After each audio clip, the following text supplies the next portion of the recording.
제가 신대원에서 개강 수련회를 할 때 한 목사님이 예배를 드릴 때마다 우리 성도들과 함께 이렇게 인사를 나눈다고 합니다. 우리 주님 다시 사셨습니다. 그럼 복창을 하고, 우리 주님 다시 오십니다. 그럼 복창을 하는데, 그것을 매주 한다는 거예요. 우리 지지난주에 이제 부활절이었는데 한번 같이 한번 해볼까요? 자, 제가 먼저 하면 따라서 해주시면 됩니다. 우리 주님 다시 사셨습니다. 우리 주님 다시 오십니다.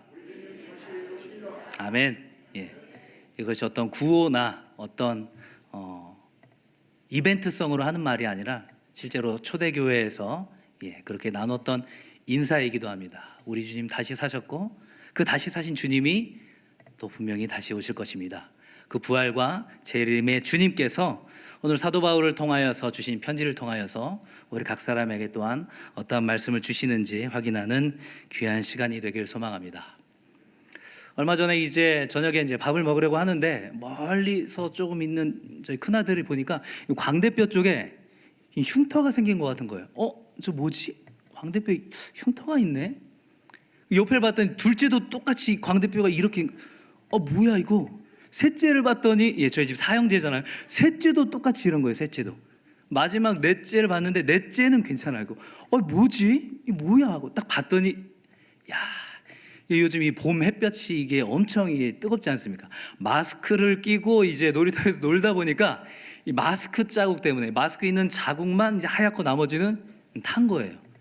야, 참 재밌는 시대를 살아가고 있구나.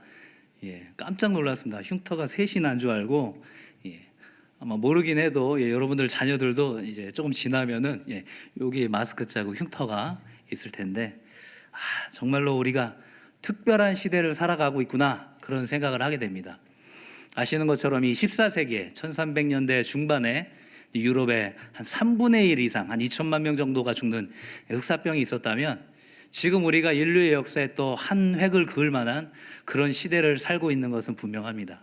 정말로 어려운 시대라고 얘기하지만 저는 확신하는 것 중에 하나가, 하나님의 그 특별한 시대에는, 그 특별한 어려움의 시대에는 또 하나님께서 부어주시는 특별한 은혜가 있다라는 거죠. 믿으십니까? 특별한 시대에는 하나님께서 부어주시는 특별한 은혜가 있습니다. 그 은혜를 생각하면서 오늘도 말씀으로 나가길 소망합니다. 오늘 본문이 이 골로새서는 말 그대로 이제 골로새 교회에 쓴 편지가 되겠죠. 사도 바울이 3차 전도 여행 때 이 에베소에서 3년 동안 집중적으로 사역을 했는데, 그 기간 동안에 에베소에서 있으면서 직접적으로 골로새 교회를 세운 것은 아니지만 같이 동역을 했던 이 에바브라가 이 전도의 사역의 열매로 이 골로새 교회가 세워졌다, 이렇게 이야기를 하고 있습니다. 그런데 이 골로새 교회의 특징이 대부분 개종한 이방인들이었습니다. 그러니까 타종교였거나, 그리고 이 기독교에 대해서 전혀 모르는, 그래서 유대교에서 개종한 사람들과는 이제 조금 달랐죠. 굉장히 믿음이 연약했기 때문에 당시에 수많은 그 이단들에게 노출되었을 때 그것에 현혹되는 일들이 굉장히 많았습니다. 당시에 이 골로새 지역에 이제 로마에서 추방당한 유대인들도 많이 살고 있었는데, 그래서 이 유대인들의 어떤 율법주의, 그리고 동방의 어떤 신비주의, 헬라 철학에서 말하는 이 영과 육을 철저하게 나누는 어떤 이원론적인 그런 생각들, 어떤 천사를 숭배한다든가 인간의 지혜에 대해서 지나치게 신뢰하는 그런 일들이 이제 골로새 교회에 많이 벌어졌고, 그래서 히브리서가 개종한 유대인들이 이제 다시금 유대교로 돌아가려는 것을 막기 위해서 쓴 글이라면, 이 골로새서는 개종한 이방인들이 다시금 그 이방 종교나 세상의 학문을 쫓아서 가려고 할 때 그것이 아니라고, 그리스도가 얼마나 우월한 존재인지, 그래서 히브리서와 이 골로새서는 그리스도의 그 우월성에 대해서 계속해서 강조하고 있는데, 그 수신자가 다르다라는 것들을 우리가 생각해 볼 필요가 있습니다. 그렇다고 한다면 1차 수신인인 이 히브리서와 골로새서의 이 수신인을 생각했을 때 우리 역시도 이방인이기 때문에 이 골로새 교회에 보낸 편지, 이 골로새서가 우리의 상황과 직접적으로 더욱더 연결이 될 수 있다, 이렇게 생각을 할 수 있습니다. 그렇다면 이제 궁금한 것이 생기는 거죠. 이 골로새 교회의 사람들이 왜 다시금 그 이방 종교로 세상의 학문으로 눈을 돌이키려고 했을까? 충분히 이제 그만한 이유가 있는 거죠. 그들이 가만히 보니까 이 기독교의 교리가 그들이 알고 있었던 그 세상의 학문과 그리고 이 이방 종교의 어떤 그러한 모습들과 봤을 때 열악해 보이는 거예요. 너무나 미약해 보이는 겁니다. 하지만 그렇지 않다라고 얘기를 하고 있습니다. 사도 바울은 너희들이 알고 있는 그 세상의 학문은 초등학문에 불과하다, 이렇게 얘기를 하죠. 그들은 도저히 이해할 수 없는 이 기독교 교리에 대해서 정확히 이해하면서 얘기해 준 사람이 없기 때문에 거짓 교사들이 이야기했을 때 그것에 현혹됐습니다. 예수님은 과연 인간이신가 신인가? 이 문제를 가지고 이 초대교회에 100년 이상의 논쟁이 있었습니다. 우리는 어떻게 믿고 있죠? 예수님께서는 참 신이며 동시에 참 인간이시죠. 그렇게 참 신이면서 참 인간이라는 예수님의 이 신인 양성을 부정하게 되는 거죠. 왜냐하면 당시의 헬라 철학에 있어서는 이 육체적인 것과 이 영적인 것이 철저하게 분리가 되어 있다. 그래서 그 거룩하신 영적인 존재이신 하나님께서 이 더러운 육체의 몸을 도저히 들어오실 수 없다, 이렇게 생각했기 때문에, 그럼에도 불구하고 예수님께서 우리에게 나타나신 것은 가짜로 나타난 거다, 그렇게 보인 것뿐이다, 이른바 가현설이라고 하는데 그런 주장을 했고 그런 주장들에 쉽게 빠져들어갔습니다.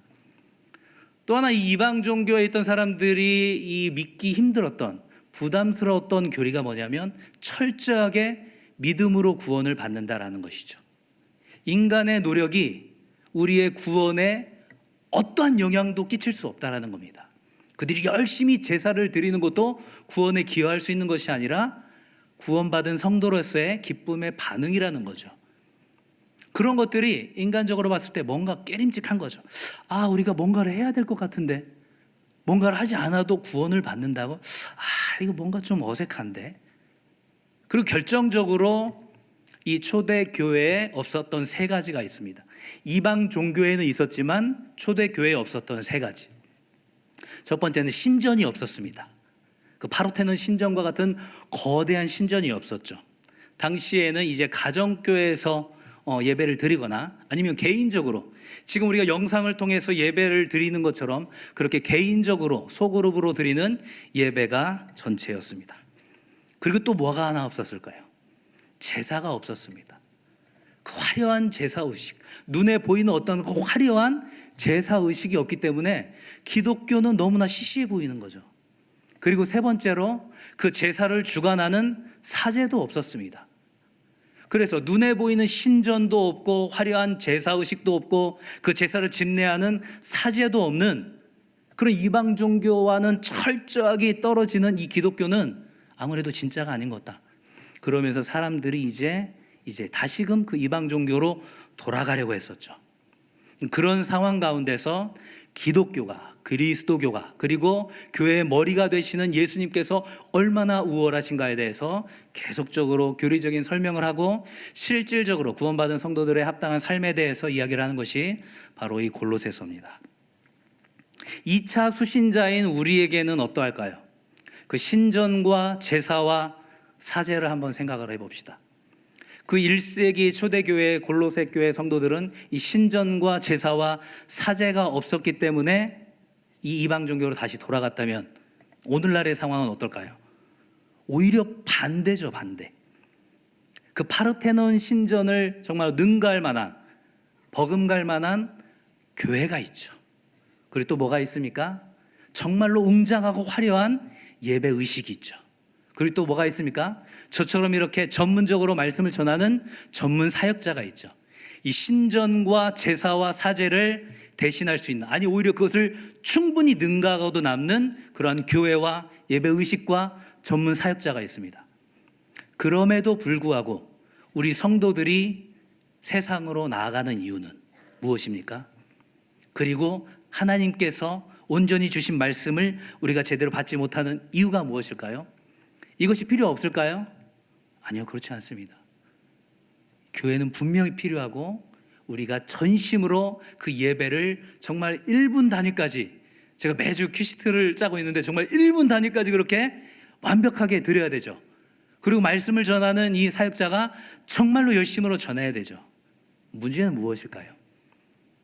우리의 마음 가운데 마치 그 1세기의 그 초대교회에 개종한 이방 종교에 있었던 사람들이 그 신전과 제사와 사제가 없어서 떠나간 것처럼 지금의 이 교회와 예배의식과 이 말씀 사역자를 하나의 신처럼 의지하는 그 모습 자체가 1세기 골로새 교회의 상황과 너무나도 닮아 있다라는 것이죠.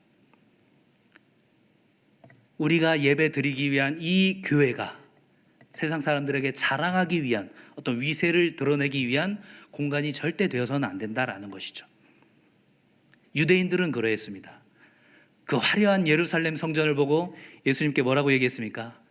그 해질녘에 그 웅장한 그 예루살렘 성전을 보고 예수님, 저 웅장한 성전을 좀 보십시오. 정말로 멋지지 않습니까? 그 안에 임재하신 하나님의 영광을 찬양하는 것이 아니라 그 외적으로 드러나 있는 그 화려함을, 그 자부심을 갖고 있는 그들의 모습을 예수님께서 책망하시죠. 예배 의식은 어떻습니까? 우리가 열심을 다해서 완벽하게 예배를 드려야 하지만 특히 저와 같은 예배 진행자 같은 경우에 항상 조심해야 되는 것은 내가 혹시 하나님을 예배하지 않고 예배 자체를 예배하고 있지는 않은가? 그런 표현 들어보셨죠? 내가 예배를 예배하고 있지는 않은가? 예배 자체, 그 형식과 그 의식이 하나님이 되어버리는 순간 이것은 1세기 골로새 교회 교인과 다를 바 없다라는 거죠. 다시금 이방 종교로 돌아가려는 그 골로새 교회 교인과 다를 바 없다라는 것입니다. 저와 같은 전문 사역자를 하나님께서 세워주신 그 말씀의 권위를 가지고 신뢰하고 순종하는 것이 아니라 마치 신처럼 그렇게 신격화하면 나중에는 어떻게 되는 거죠? 성도들이 이렇게 신처럼 떠받들면 나중에 그렇게 이제 교주가 되는 거죠. 제가 일전에 신대원 다닐 때 그 제7일 안식교회에서 신학 공부를 하다가 이게 진리가 아니다 라는 것을 깨닫고 총신 신대원으로 온 분이 있었는데 그분이 이렇게 한마디 던질 때마다 정말로 제 심금을 울렸습니다. 충청도 분이신데 그 천주교는 그냥 교황이 한 명인데 말이요, 그 개신교는 보니까 각 교회마다 다 교황이더만 이렇게 한마디씩 툭툭 던지시는데 곰곰이 들으면서 그럴 수 있겠구나, 그렇게 생각할 수 있겠구나. 하나님께서 주신 그 말씀의 권위를 가지고 성도들이 순종하면서 나아가는 것은 분명히 필요하지만 그 말씀을 전하는 사람을 신격화하는 것은 큰 문제가 있다라는 거죠. 이러한 2차 수신인인 우리에게 그러한 교회와 그리고 예배 의식과 이제 말씀 사역자가 있음에도 불구하고 여전히 어떤 세상적인 기준을 가지고 그렇게 하나님을 대체할 가능성이 있는 우리에게도 이 골로새 교회 성도들에게 주신 이 말씀은 우리에게도 적용될 수 있다는 거죠. 오히려 더욱더 우리에게 깊게 적용될 수 있다는 것입니다. 지금 골로새 교회에 보낸 편지 가운데 4장밖에 안 되는 이 짧은 편지를 통해서 1, 2장에서는 예수 그리스도가 얼마나 탁월한지, 기독교의 교리가 얼마나 우월하고 탁월한지, 세상의 학문은 그저 초등학문일 뿐이라는 것을 지속해서 얘기하는 이 사도 바울이, 그렇다면 예수 그리스도의 그 십자가와 부활을 경험해서 영생을 얻게 된 크리스찬들은 어떻게 살아야 하는가? 그 새 사람이 된 그리스도인들의 생활 원리, 그리고 그들의 가정생활, 그리고 기도를 어떻게 해야 될 것인가, 이런 것들을 이제 3장과 4장에서 이야기합니다. 이 골로새서는 에베소서와 굉장히 많이 닮아 있습니다. 에베소서가 전체 6장으로 되어 있다면 에베소서 역시도 1장부터 3장까지는 그 기독교 교리의 그 우월성에 대해서 얘기하고 4, 5, 6장은 크리스찬들이, 구원받은 성도가 어떻게 살아야 하는지에 대해서 4, 5, 6장을 이야기하고 있습니다. 오늘 본문에서 읽은 이 3장 1절부터 4절까지는 전체 이 3장과 4장의 정말로 중심적인 내용이라고 우리가 알 수 있습니다. 총 4절밖에 안 되는 정말 짧은 구절이지만 뒤에 나와 있는 정말로 이 그리스도인으로서의 그러한 새 사람의 그 생활 원리가 무엇인지 가장 기본적인 원칙을 이야기하고 있습니다. 그리스도인이라면 이 땅의 것이 아닌 위의 것을 찾고 위의 것을 생각하는 삶을 살아야 한다. 그리고 그러한 삶은 지금까지 이 땅에서의 옛 습관, 옛 사람의 모습을 벗어버리는 것이고, 그리고 동시에 새 사람의 옷을 입는 것이다. 이런 세 가지를 얘기하고 있습니다. 제가 일전에 이 세 번째, 이 새 사람으로 옷 입으라는 부분에 대해서 3장 12절부터 17절까지 말씀을 드렸는데, 오늘은 3장 1절부터 4절까지의 말씀, 우리가 늘상 관용적으로도 많이 쓰는 이 표현, 위의 것을 찾으라는 것이 과연 어떤 의미인지, 그리고 사도 바울이 이렇게 권면하는 이유가 무엇인지를 한번 찾아보도록 하겠습니다. 이 골로새서 3장을 시작하면서 어떤 단어로 시작하고 있습니까? 그러므로라고 되어 있죠. 그러므로. 이 서신서에서의 그러므로라는 말은 굉장히 중요합니다. 왜냐하면 지금까지 했던 내용의 결론, 지금까지 했던 내용을 이어서 봤기 때문이죠. 그러므로 2장의 전체적인 내용을 이어서 하는 것과 동시에 골로새서 2장 12절의 말씀을 이어서 받고 있습니다. 골로새서 2장 12절에는 이렇게 되어 있습니다. 너희가 세례로 그리스도와 함께 장사되고 또 죽은 자들 가운데서 그를 일으키신 하나님의 역사를 믿음으로 말미암아 그 안에서 함께 일으키심을 받았느니라. 아멘. 그러므로 우리가 예수와 함께 죽고 예수와 함께 부활하게 되었다. 그러므로 이어서 얘기를 하는 거죠. 예수님과 함께 십자가에 못 박히고 장사되고 다시 부활했다는 것, 그 신비적인 연합을 경험했기 때문에 그러므로 어떻게 하라는 겁니까? 너희가 그리스도와 함께 다시 살리심을 받았으면, 이렇게 얘기합니다. 뭔가 좀 어색하죠? 뭔가 가정을 하고 있는 것 같죠?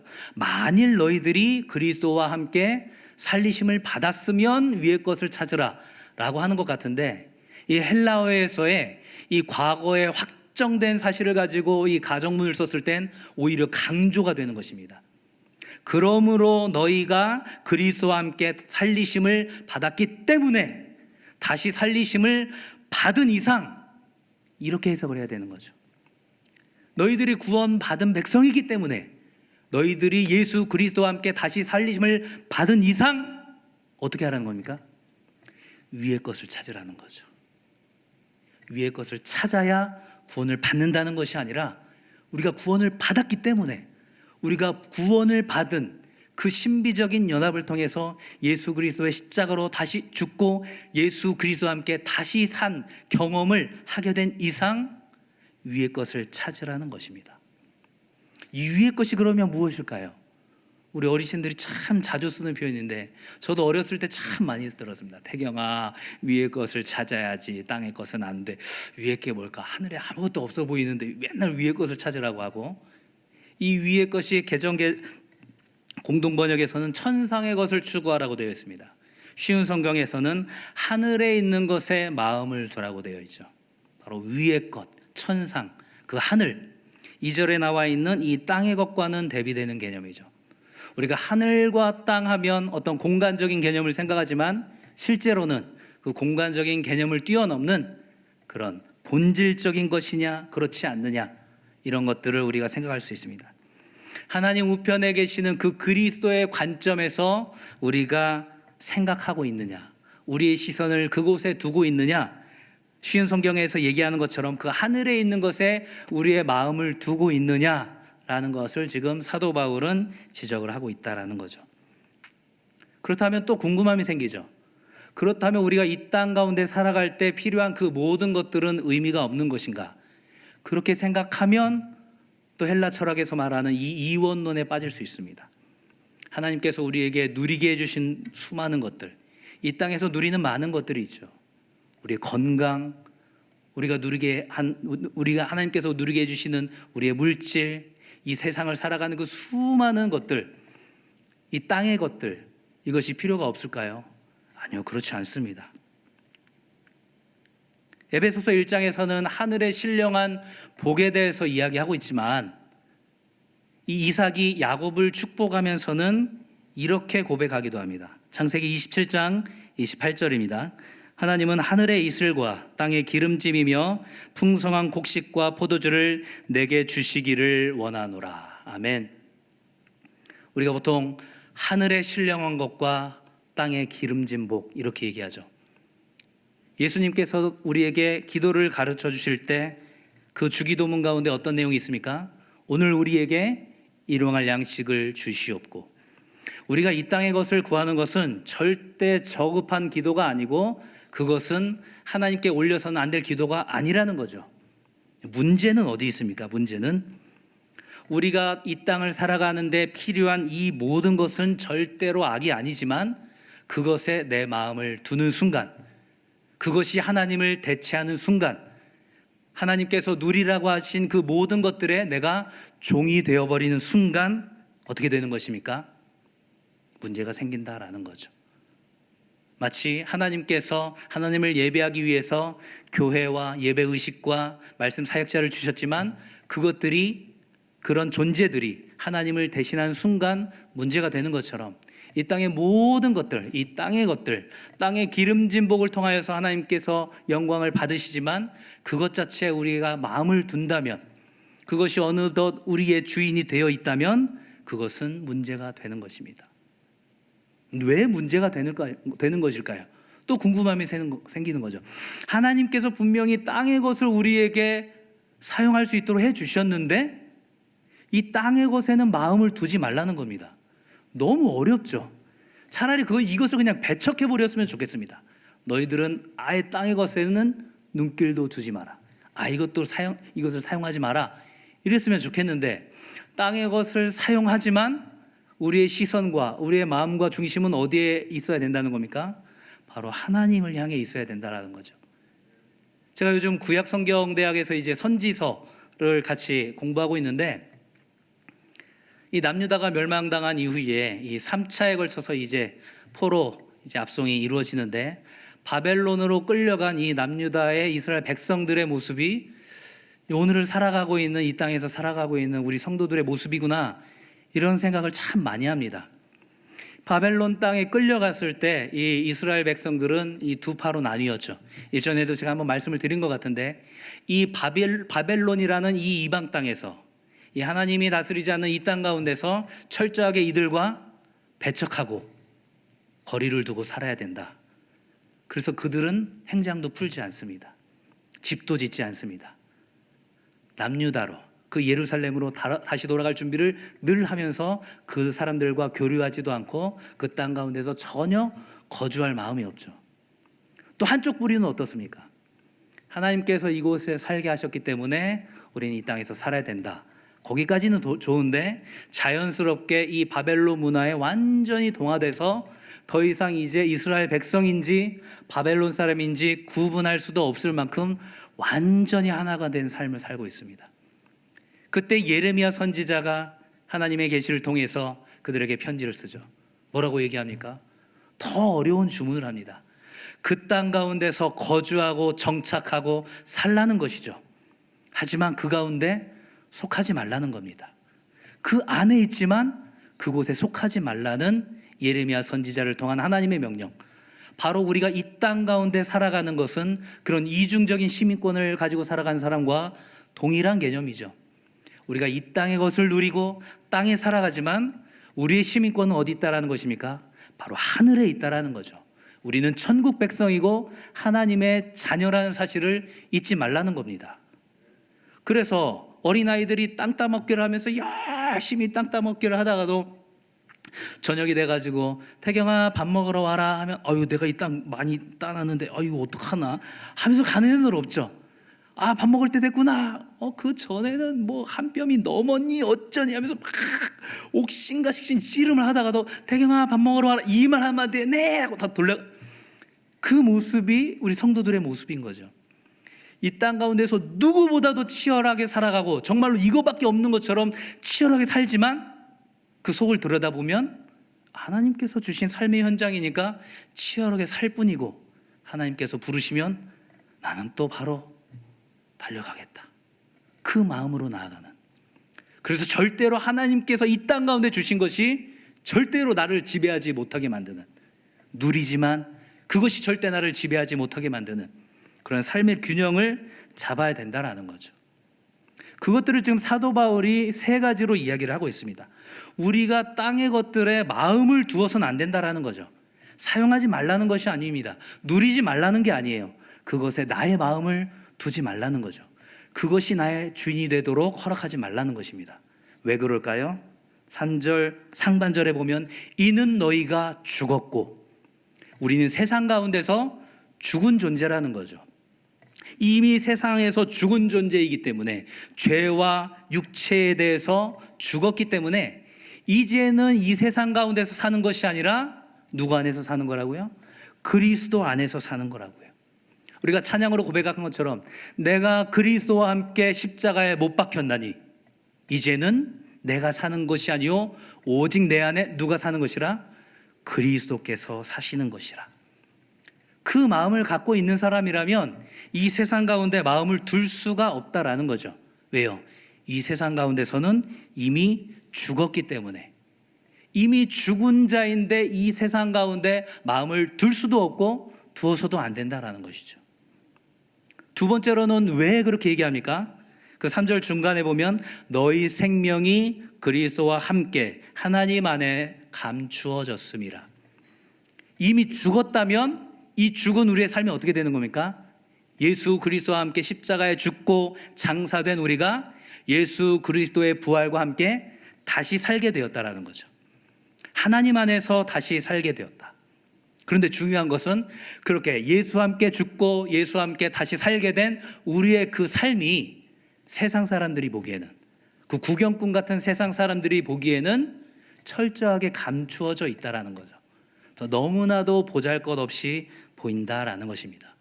마치 흙으로 덮여 있는 그 씨앗처럼, 그리고 그 사형장으로 끌려가는 너무나도 볼품없어 보였던 예수 그리스도의 모습처럼, 그 영광이 드러나 보이지 않는 그 그리스도의 모습처럼 우리의 모습이 그렇다라는 거죠. 세상에서 살아가는 성도들의 모습은 세상에서 볼 때는 너무나도 연약해 보이고 초라해 보일 수 있다라는 거죠. 하지만 어떻다는 겁니까? 그 모습은 철저하게 하나님께서 감추고 계신다라는 거예요. 우리 성도들의 영광을 하나님께서 지금 감추고 계신다라는 거죠. 이것은 단순히 감추어져 있기 때문에 세상 사람들이 알아볼 수 없다는 의미뿐만이 아니라 하나님께서 우리를 안전하게 그렇게 숨겨놓고 계신다는 의미도 있는 것입니다. 세상에 우리를 알아봐 주지 않아도 우리가 얼마나 고귀하고 소중한 존재인지 세상 사람들은 알지 못한다는 거죠. 왜요? 하나님께서 우리를, 그 영광을 지금 감추어 두셨기 때문에 우리가 온 인류와도 바꾸지 않을 만큼 고귀한 존재라는 걸 세상 사람들은 알지 못한다는 거죠.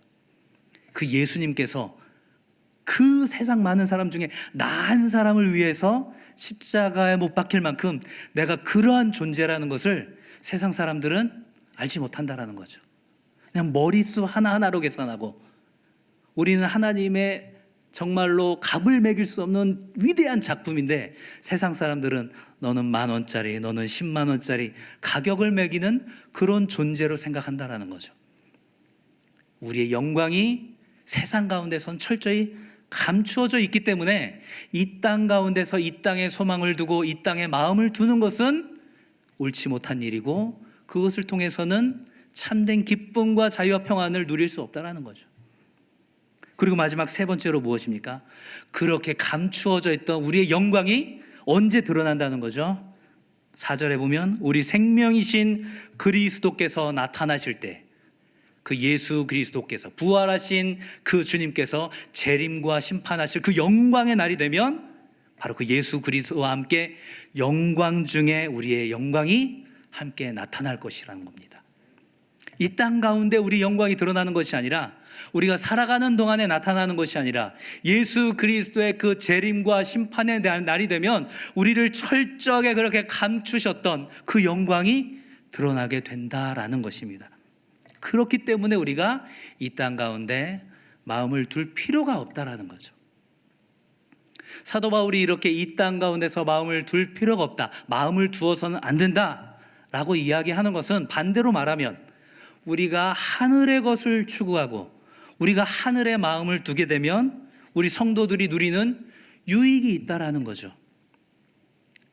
제가 재차 강조드립니다. 우리가 하늘의 것을 찾고 생각을 해야 구원을 받을 수 있는 것이 아니라 우리가 구원을 받았기 때문에 우리가 구원을 받은 이상 하늘의 것을 추구하고 생각하고 마음을 두는 것이 마땅하다라는 거죠.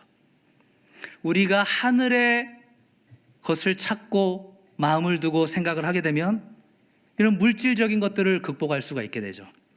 하나님의 관점에서 물질을 바라보게 되면 그런 물질에 대한 올바른 시각을 가질 수 있습니다.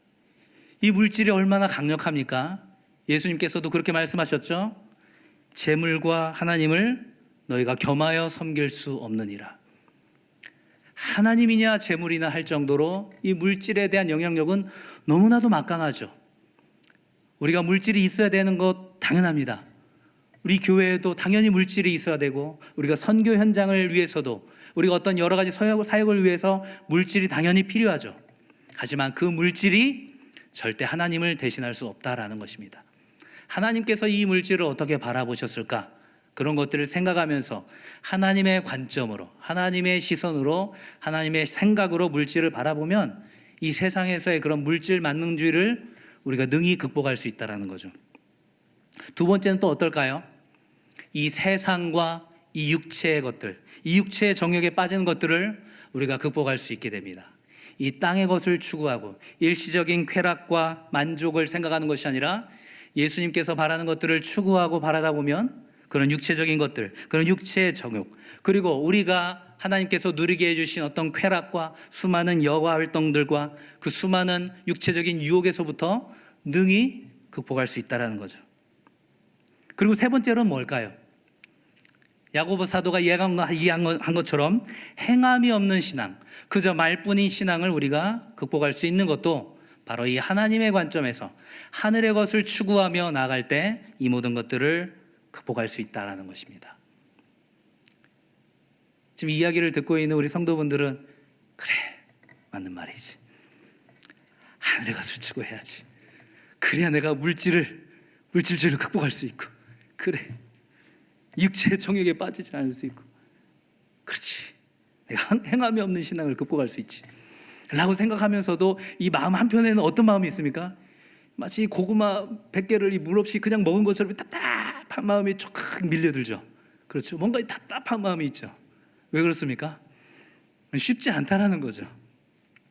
우리가 다 알고 있지만 땅의 것을 추구하는 것은 성도가 해야 될 일이 아니고 성도라면 마땅히 하늘의 것을 구하고 생각해야 하고, 그럴 때 우리가 물질주의를 극복하고 육체의 정욕과 그리고 이 세상의 모든 것들을 쫓아가지 않고 우리가 열매 맺는 삶을 살 수가 있다는 것을 알지만 그것이 쉽지 않다라는 거죠.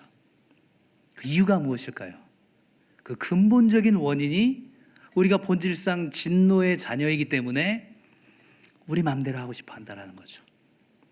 철저하게 이 모든 만물이 하나님의 권한에 있다는 것, 그 하나님의 주권을 인정하고 싶지 않은 거죠. 그 증거가 무엇입니까? 우리가 기도하기 힘든 것이 바로 그 증거죠. 하나님의 주권을 인정하는 자만이 기도할 수 있다는 거죠. 본질상 우리가 진노의 자녀이기 때문에 위의 것을 바라보는 것은 너무나 어색한 거죠. 마치 그 이방 종교에 있었던 사람들이 이 교회에서 예배 드리는 것이 어색했던 것처럼 우리가 진노의 자녀이기 때문에 땅의 것을 추구하는 것은 굳이 노력하지 않아도 우리가 그냥 가만히 있어도 할 수 있는 것인데, 위의 것을 추구하는 것은 어떻습니까? 정말 우리의 본성을 거스르는 그러한 일이기 때문에 너무나도 어렵다는 거죠. 그리고 결정적으로 힘든 이유가 또 무엇일까요? 사단 마귀가 우리를 참소합니다. 우리를 속이는 거죠. 천국 시민이고 하나님의 자녀인 우리의 존재를 지속적으로 흔드는 겁니다. 언제까지요? 우리가 예수 그리스도의 그 영광의 날에 갈 때까지. 사단이 할 수 있는 일이라고 하면 그거밖에 없습니다. 하나님께서 택정하신 자녀를 그 구원에서 취소할 수 있는 능력은 없어요. 그럼에도 불구하고 사단이 할 수 있는 일은 이 세상 가운데서 끊임없이 저 하늘이 아니라 이 땅을 바라보면서 제일 땅만 바라보면서 그 앞에 있는 것만 바라보면서 내가 하나님의 자녀라는 것들을 망각하게 만드는 일들을 사단이 끊임없이 한다라는 거죠. 그래서 우리가 그 구원받은 강도를 생각할 때 너무나 감격스럽지만, 너무나 감사하지만, 한편으로는 구원받은 성도 중에 가장 불쌍한 자입니다. 그 일평생 동안에 하나님의 그 인도하심, 하나님께서 주시는 그 참된 기쁨을 전혀 맛보지 못하고 그 죽음 앞에서, 그 구원의 문턱에서야 그 구원의 길을 접어든 그 사람, 너무나도 감격스럽지만 한편으로는 그 평생 동안 사단에게 참소당하며 하늘을 바라보지 못하고 땅 가운데 질질 끌리면서 그렇게 살았겠구나 라고 생각할 수 있는 거죠. 우리의 삶이 그럴 수 있다는 것입니다. 그리고 마지막으로 정말 힘든 이유는 무엇입니까? 제가 한 달 전에 했던 그 설교를 기억하십니까? 하나님께서 우리와 함께 하신다라는 것들을 믿지만 당장에 지금 눈앞에 누가 있습니까?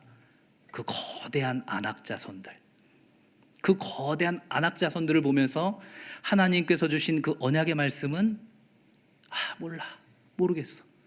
지금 내 앞에 있는 이 거대한 문제를 두고 어떻게 하라고, 이렇게 되는 거죠. 바로 당장의 어려움이, 우리의 당장의 그 시련과 고난이 하나님을 바라보지 못하게 만든다는 거죠. 위의 것을 바라보지 못하게 만든다라는 것입니다.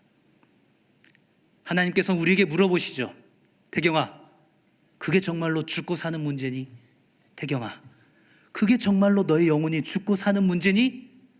라고 물어보시는데, 너무나 어려울 때는 그 음성조차도 들리지 않고 누군가의 조언으로, 성경 말씀으로, 기도를 통하여서 주셔도 그것들을 인정하기 어렵다라는 것입니다. 그렇다면 우리가 어떻게 해야 할까요? 결론입니다. 우리의 마음과 생각과 중심의 시선이 항상 하나님께 있는지, 그렇게 위의 것에 우리의 시선이 고정되어 있는지를 늘 점검하고, 그리고 그것을 위해 항상 기도해야 하는 거죠. 믿음의 주에 온전하게 하시는 이인 예수만을 바라봐야 하는 거죠. 우리의 시선을 주님께만 고정해야 하는 거죠. 내가 하나님의 자녀이며 내가 천국 시민이라는 것들을 망각하게 만드는 그 사단의 참소와 이 세상의 어려움과 나의 본질상 진노의 마음과 내 마음대로 하고 싶어하는 그런 세상적인 정욕이 정말로 사도 바울이 고백하는 것처럼 나의 그 자아는, 나의 그 이기적인 자아는 예수와 함께 못 박혔고 이제는 내 안에서 예수 그리스도가 살아계신다 라는 것들을 날마다 감사함으로 고백해야 하는 거죠. 사단은 끊임없이 참소할 거예요. 끊임없이. 제가 일전에 설교할 때 한번 말씀드렸잖아요. 고등부 설교를 하러 가는데 이 사단 마귀가 이 못된 것이 일주일 동안 있었던 저의 이 잘못들을 이 슬라이드처럼 짜자자자작 보여주는 겁니다. 와, 미치겠더라고요. 그러면서 제 마음에 주는 생각이, 태경아, 네가 이러고도 설교할 자격이 있다고 생각하니? 와, 여러분, 사단은 저격수입니다. 저격수. 아주 기가 막힙니다. 우리의 그 제일 약한 부분, 그 제일 연약한 부분을 집중해서 공격하는 거죠. 어떻게 해요? 드러난 현상을 보고 계속 공격하는 거죠. 언제까지요? 넘어지지 않을 때까지. 그리고 계속 서 있는 것 같아도 한 번씩 또 건드리는 거죠. 왜요? 예전에 한번 넘어졌던 거니까.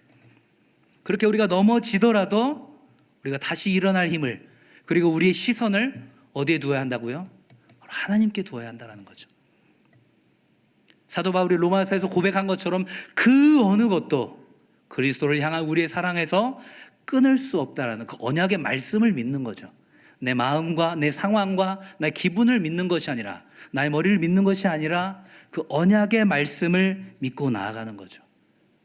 그렇게 인도하신 하나님께 감사하고 교만하지 말고, 또한 그렇게 땅의 것들을 추구하면서 힘들어하고 있는 이들이 있다면 긍휼히 여기는 마음으로 그들을 또한 권면해야 한다는 것이죠.